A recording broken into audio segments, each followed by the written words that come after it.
અયોધ્યામાં તડામાર તૈયારીઓ ચાલી રહી છે ત્યારે ગુજરાતની સાથે સુરેન્દ્રનગર જિલ્લાના ધ્રાંગધ્રાના સોમપુરા પરિવાર પણ કામે લાગી ગયા છે।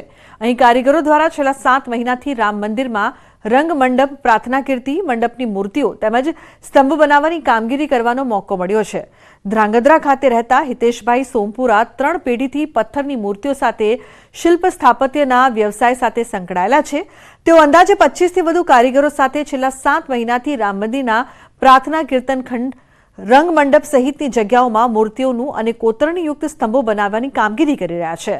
સમગ્ર ગુજરાતમાંથી પ્રાર્થના અને રંગ મંડપની મૂર્તિઓ બનાવવાની કામગીરી ધ્રાંગધ્રાના આ પરિવારને મળતા ઝાલાવાડનું ગૌરવ વધ્યું છે। મહત્વનું છે કે ધ્રાંગધ્રાના સોમપુરા પરિવાર અને કારીગરો દ્વારા પાવાગઢ, પીપળીધામ, ખોખરા હનુમાન મંદિર, મોરબી સહિતના અનેક ધાર્મિક સ્થળો અને મંદિરોમાં મૂર્તિઓ અને પ્રાચીન સ્થાપત્યના સ્તંભો બનાવ્યા છે અને હવે દરેક ભારતીયનું સ્વપ્ન એવા અયોધ્યા રામ મંદિરમાં પણ અમૂલ્ય તક મળતા ગર્વની લાગણી અનુભવી રહ્યા છે।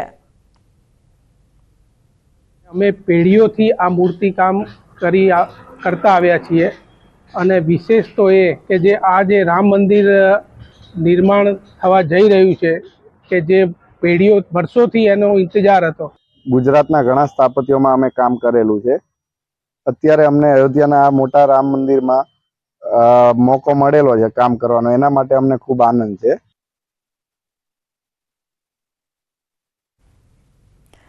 જામનગરમાં વિશ્વ હિન્દુ પરિષદના સૌરાષ્ટ્ર પ્રાંતના અધ્યક્ષ ભરતભાઈ મોદીને અયોધ્યા જવા ખાસ આમંત્રણ અપાયું છે।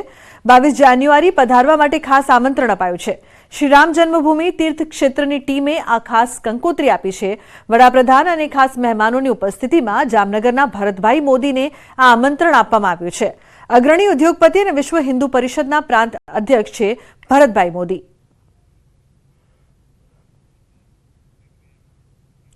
મધ્યપ્રદેશના ઓમકારેશ્વરથી નીકળેલી નર્મદાની સેવા પરિક્રમા કરતા પદયાત્રીઓ વડોદરાના માલાસર મુકામે આવી પહોંચ્યા છે। 27 નવેમ્બર 2023થી મધ્યપ્રદેશના ઓમકારેશ્વરથી સંત દાદાગુરુએ મા રેવાની અનોખી પરિક્રમાની શરૂઆત કરી હતી। સંત દાદાગુરુ 3 વર્ષ અને 2 મહિનાથી અન્નનો ત્યાગ કરી સેવા પરિક્રમા શરૂ કરી હતી। આ પરિક્રમાનો ઉદ્દેશ નર્મદા નદીનું સંરક્ષણ, પ્રકૃતિ, વૃક્ષો અને પ્રદૂષણના સંકલ્પ સાથે શરૂ કરાઈ રહ્યો છે। હાલમાં સંત દાદાગુરુ નર્મદા નદીના નીર પીને જ જીવન ગુજારી રહ્યા છે। આ પરિક્રમા યાત્રામાં 600થી વધારે પદયાત્રીઓ જોડાયા છે। પરમ પૂજ્ય શ્રી દાદા ગુરુજી છે જે છેલ્લા 3 વર્ષ અને 2 મહિનાથી વગર અન્ન નિરાહાર છે, એટલે ફક્ત પાણીથી નર્મદા જળનું સેવન કરી રહ્યા છે।